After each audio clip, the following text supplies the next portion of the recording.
In this video, we're going to consider this computer program, and we can see that it is importing the SymPy module as the alias sp. And on this line, we're creating an instance of the integer class, where this integer class belongs to the SymPy module.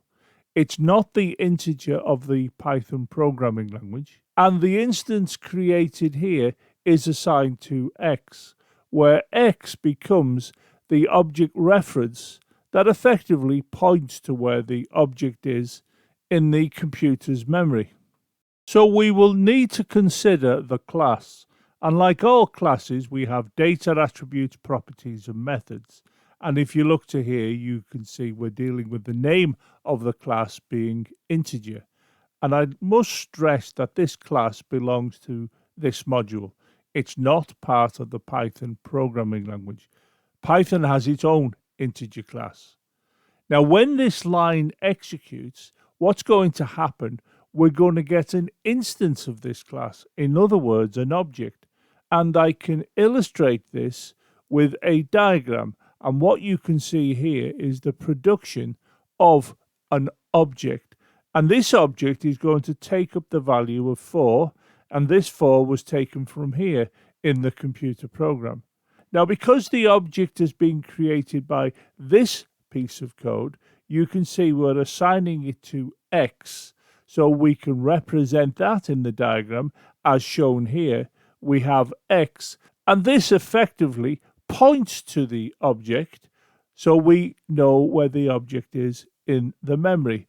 And I can show this relationship by having an arrow, as you see here. This bit of code will invoke a property of this object, and that property would have been defined in the class. I will illustrate this as follows. We will send to the object isEven, and what this isEven is a message. It's a message to the object that will invoke the property called isEven. And this property will do a little bit of processing, and this little bit of processing will look at the 4 and decide whether it is even or not even. If it is even, which it is in this case, then this property will generate true. And this true will be returned to the position in the code where the message was sent from, which is clearly this position here. And of course, this will print true, as you can see in the runtime that's just come into view. Now, it is worth, before I move on, to look at this isEven here. That's how it appears in the code. There are no brackets in this position. If there were brackets in this position for a message that you're sending to an object, it implies that it's a method, something that's declared here. But when it's a property, it is not requiring the use of brackets in this position. Let's move on to the next slide. For this program, you can still see we're importing SymPy as sp.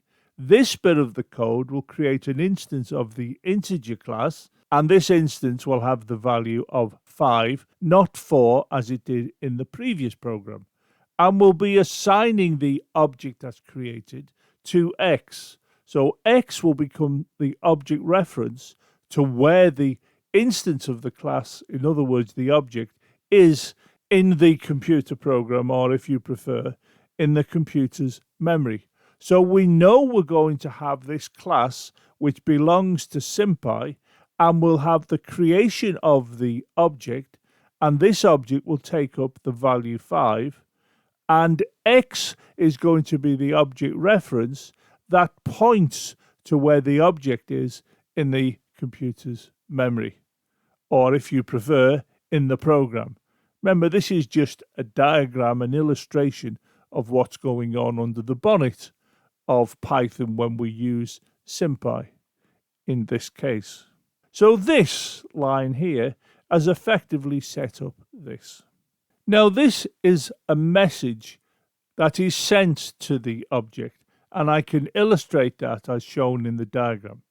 And you can see isEven is sent to the object, and what this will do, it will invoke the isEven property, and this will execute, working out whether 5 is even or not even. And of course it's odd, so it'll return false. And this false is returned to the position in the code that was responsible for sending the message. So it returns to this position here. And of course, we will now print out the false as shown in the runtime that's appearing here. Before I finish the video, let me stress the following. This is a message to the instance of the class. And if you look at this message, you can see there are no brackets in this position. Consequently, we know that this is going to invoke a property that's defined in the class.